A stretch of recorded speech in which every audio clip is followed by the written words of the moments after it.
السلام علیکم، میں ہوں میاں شکیل احمد ایڈوکیٹ، آپ کا لا گائیڈر۔ آج کا ہمارا ٹاپک ہے گیفٹ۔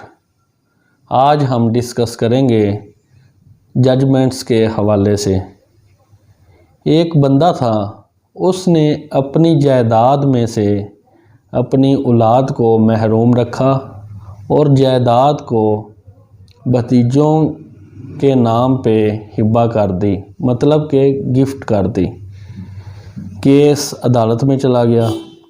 عدالت نے اس گفٹ کو invalid قرار دے دیا اور بولا کہ یہ ایک غیر فطری عمل ہے۔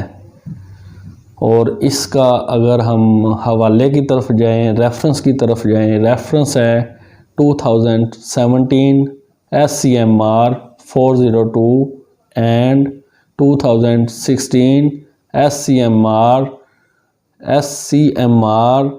1596۔ یہ تھا آج کا ہمارا topic. Thanks for watching my video.